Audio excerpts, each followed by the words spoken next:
Hello and welcome to the pattern forecast demand for vending machines. This pattern is available at github.com/IBM/forecast hyphen demand hyphen for hyphen vending hyphen machines. This is Sharath and I'm part of IBM Software Labs, and I'll be taking you through this pattern to understand how do we do demand forecasting using deep learning technique. As we can see that we have selected the example of forecasting demand for cash vending machines, and it comes with its own challenges, like how do we predict the cash replenishment for the vending machines, which can have a lot of variance in the form of dips and spikes due to weekday or weekend, beginning of the month, ending of the month, holidays, and so on and so forth. So in this challenge, uh, the biggest factor is to remember, the pattern as to what would cause the demand to spike or to dip, and then plan the cash replenishment accordingly. So this is where we are introducing the deep learning technique called recurrent neural network, and we will use this technique to solve this problem to build a recurrent neural network model, and then we will use the forecast to predict the demand for the cash replenishment for the vending machines. As we can see that long short-term memory is very popular technique, and it is a type of recurrent neural network which is designed for sequence problem. And we can see that what we are trying to achieve is a sequence prediction model where we are given an input sequence and we are expecting an output sequence that will be the predicted or the forecasted volume. So after completing this pattern, the developer will understand how to create a deep learning model using LSTM, which stands for long short-term memory. That means this technique is used to remember the recent past, which is used to predict the future. That is why the name long short-term memory. The developer will understand how to tune the hyperparameters of the model for enhancing the accuracy, and how do we do transfer learning using LSTM. That is an interesting concept where we create the model on one dataset and then use the same model on a new dataset to churn out the forecast without any compromise on accuracy. And we can also review cross-validation technique for evaluating the accuracy of the model. There is also grid search technique for fit and score using different parameters. Cross-validation and grid search techniques are computationally intensive and should be performed on a GPU. So let's look at the architectural diagram. We can see that we are using Watson Studio and object storage, and the files are being accessed as CSV files, which are dumped into object storage, and then we read it in the Jupyter notebook, and which uses Apache Spark as computation engine. And the Jupyter notebook also uses modules of Keras and TensorFlow, which are the deep learning framework, and Keras is the wrapper module which runs on top of TensorFlow. We can see the instruction: user uploads the file onto object storage, executes the notebook, which will create a deep learning model. User will upload the second input to the storage and run the functions again to churn out accurate forecast. And user will learn how to create a deep learning model to be used on different datasets and achieve good accuracy. The next section talks about the components which are included in this pattern. The first one is Keras, which is a Python deep learning library. Second is TensorFlow, which is the deep learning framework. Watson Studio, which creates the graphical user interface where we can deploy the Jupyter notebook. Cloud Object Storage is to handle the data files. And the Jupyter notebook is an open source web application which will allow you to create and modify the documents that contains the code, equations, visualizations, etc. The featured technologies are data science, artificial intelligence, analytics, which delivers the value of data for the enterprise, Python, the programming language which is used in this pattern, and Jupyter Notebook, which is an open source web application which is used to create and modify the documents. Now let's look at the steps which are involved in this. The first is to create an account with IBM Cloud. You can just follow the instructions mentioned in the documentation. and then we need to create a new Watson Studio project. Again, the instructions are pretty straightforward, where we need to uh, select a new product by selecting data science and then follow the instructions here, and then we have to create the notebook in the Watson Studio environment. We have already created and loaded the notebook in this repo. You just have to uh, create the note, select that option of creating the notebook from the URL, and then put this URL and import it, and you should be able to import the notebook. And then the next step is to add the data. You just have to follow the instructions of finding and adding data option, and then click on it and browse, and then we should be able to select the appropriate files. The first would be to select the sample data file, and then the whole.sample.csv file, which is used in the notebook. I will take you through the notebook functions in detail as to where you should be inserting the data files as pandas data frame. The next section talks about inserting the data frame. This is where we need to select the file and then insert them as data frame for further processing. And then we have to run the notebook from top down.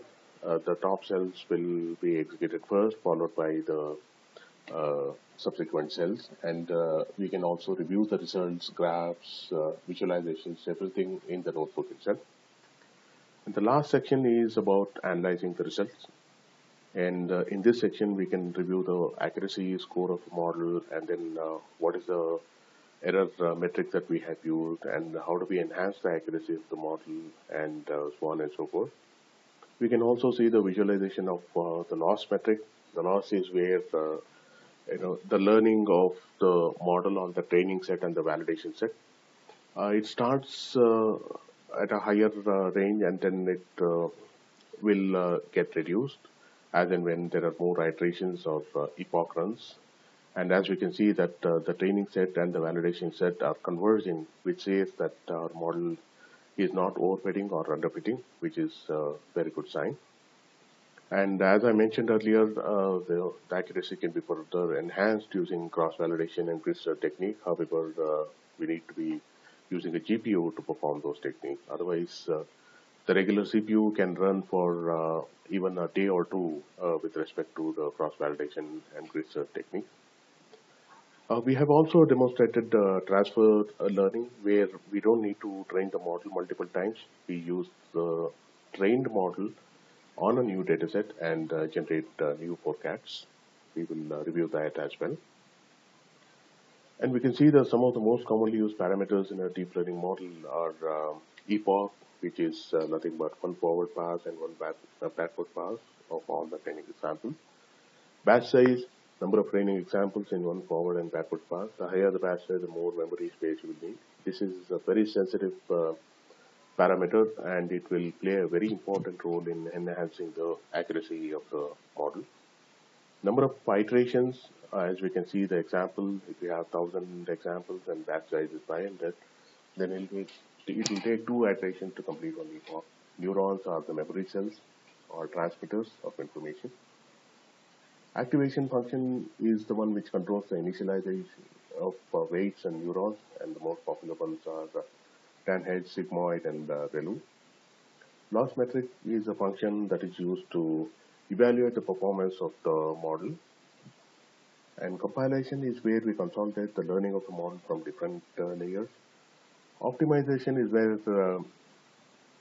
the back propagation happens, where the learning ability of the model is moderated and optimized for better results. Stateful or stateless is whether to remember the previous state or not to predict the next value. So again, setting these parameters to true or false depends on the use case that we are working on. And we can see that if we need more information, we can log on to this URL, which talks about artificial intelligence code patterns, data code patterns, Watson Studio, and using Spark as well. And this is a citation. This data is created for this pattern just to demonstrate how we can use deep learning to forecast the demand for the vending machines. Now let's look at the code which is there in the Watson Studio environment. As you can see that the first step is to import all the necessary packages which are needed for this deep learning exercise. And then we are fixing a random seed. This is just to reproduce the same results, as we know that deep learning models are stochastic in nature. And we have to here select the first CSV file by selecting the sample underscore data and then insert pandas data frame, and it will get inserted here, and we can see the structure of the data. We have one column which has the daily withdrawal amount, and we will rename the data frame and we'll plot the data. We see that there is absolutely no trend and there is a lot of variance between the data points. And then we normalize the data to have the values between 0 and 1 because of the variance which we observed in the previous step. And then we split the data into train and test set with the 80-20 ratio, where we train the model on 80% of the data and we test the model on the remaining 20%. Here we convert the data set of values into a matrix. Here what we are doing is we are creating a helper function which will create the data set and it will convert that into a matrix. The reason this is being done is because we are trying to move away from the time series problem to a regression problem. That is what we are trying to do here. We are selecting a look back period of 20 days. That means the model will look back 20 observations to predict the next value. This number for look back has been arrived with the trial and error method, and 20 has been selected because it has given good accuracy. And we review the shape of the data set. We can see that the number of rows and number of columns have increased to 20 because of this helper function and the train and test bit. And we have to reshape the data to three-dimensional because that is what the LSTM model requires, 3D input tensors. That's what we are doing here. And then we are defining the model by using this function. We are building a sequential model. We are adding the input layer and a dense layer, and we are initializing the kernel. We are setting the activation. We are also giving a dropout layer, is where random neurons are omitted after each learning. And then we are setting a second hidden layer with the number of neurons and a dropout layer. We also have a dense layer for saving all the learnings, and then we are having one output layer with the activation as linear, and we are compiling the model with the loss or error metric as mean squared error, MSE, and optimizer as Atom. Atom is one of the very efficient optimizers for regression problems. I've also grayed out the learning rate parameter because we will leave it for the optimizer to decide the best learning rate as per the data flow within the loop of this architecture. So after we build the model, we get to know how many parameters are there to be trained. We are training about 32,265 parameters. And we can also see how the parameter calculation happens, how this number of 10,400, 20,200, and 1632 and 33 are being arrived. It is as per this calculation. 4 into size of input plus 1 into size of output plus 4 into size of output to the power of 2. We can optimize the computation time using a function called early stopping, where the validation loss metric is evaluated for say like 5 iterations, and if there is no improvement in the validation loss metric, the model will stop the training. This is very useful if we are trying to cut down on the computation time or the training time for the model. And here we are fitting the model with batch size of 72. Again, this number has been arrived using trial and error method. You can also play around and use different batch sizes to see how the accuracy varies between the different batches. We are using 25 epochs and verbose equals 1, which will give us a status bar, and this is how it will run for all the 25 epochs. The compilation time is about 60 seconds. This is the time that it is taking, and we have given it as approximate 63 seconds. where the training and validation laws are very similar, which is good. And we have created a helper function to identify the model score, and we see that the training and test score have identical root mean square error values, 0.07, which is very good accuracy. And if we convert this root mean square error into mean absolute percentage error, that has to be done manually. We can arrive at the accuracy of more than 94% for this predictions which have been generated. And we can also see the visualization of training loss and validation loss, and we can see that both training and validation laws are getting converged, and there is no vanishing descent problem as well, where we are able to reach the model optimization. And going ahead, we are looking at the model configuration, which will tell us what is the parameter and values used for each layer. We can go through this in detail if we need more information. There are two helper functions to plot predicted versus actual values and to predict the future values as well. That's what is happening here, and we are plotting the results and generating the predictions as well. We can see that the predicted values which are highlighted are almost catching up with the actual values, and they're able to replicate the trend as well. So this is the power of deep learning, where we are able to replicate the trend which was used in the training data, and the prediction is being tested on the testing data set, the unseen data set on the model. And we can observe that the pattern is almost identical for the training and the testing data set. And moving ahead, we can see that there is a cross-validation technique for evaluating the accuracy, where we run this model 10 times with the different configuration, and then we try to evaluate the accuracy. This should be performed on a GPU for faster processing. And the same applies for grid search technique as well, where we are evaluating different batches, different epochs, and then different optimizers, and we are again doing 10 iterations. It has to be performed on a GPU for faster computation. After we generate the forecast, we have to denormalize it, because we had normalized it earlier, because that is how the neural network model needs the values to be fed into it as input. It has to be in the normalized state.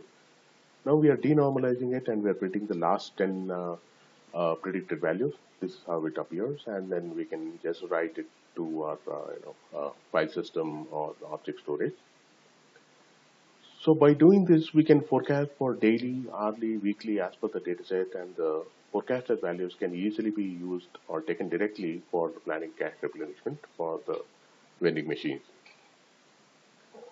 As I mentioned earlier, we can just play around with changing the hyperparameters for better understanding, and we can also see the accuracy numbers also changes along with the changed parameters. Moving ahead, we will look at the transfer learning section, where we can save the model using model.save function, which is again saved onto the file system. And then we can load the same model which is saved, and then we will insert the second data set, which is the holdout sample, using insert pandas data frame. And we will test the trained model on this new data set to figure out what would be the accuracy.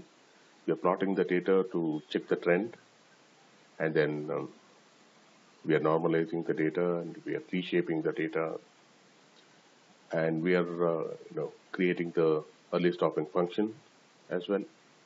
And the model summary gives us that we are using the same model, which has 32,265 parameters, and we will fit the existing model on the new data. And we can see that in less than a second, the model has stopped the training because of the early stopping function. And then we will create a new function to calculate the accuracy, and then we will test the accuracy, which comes out that the RMSE value is 0.08, which is again excellent,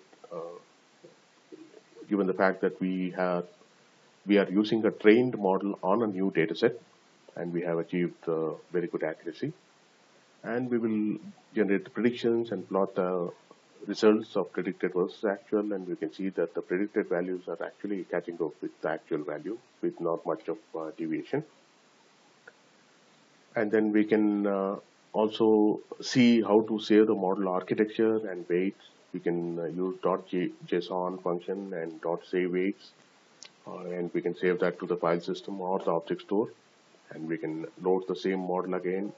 If we are saving the model architecture, we can load the model architecture again and then build the model with different configuration.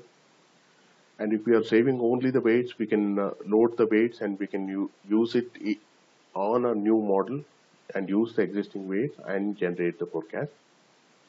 And we also need to compile the model after we load it, because we have only loaded the architecture. And then we fit the new loaded model on the new dataset and then churn out the forecast as we saw earlier. And then we evaluate the accuracy and predict the future values and plot the results. So in this exercise, what we have seen is how do we create a long short-term memory model? How do we tune the parameters of the model? What are the different hyperparameters which are involved, which can have an impact on the accuracy and the computation time? What is cross-validation? What is grid search CV? How do we do transfer learning? All this we have seen it in this exercise, and I request you to visit this URL of github.com/IBM/forecast-demand-for-vending-machine for more information. And if you want to do further development, you can fork this repo and then use it for your requirement. If you have any issues, you can raise it here under issues, and we will look into it and address it as soon as possible. Thanks for watching.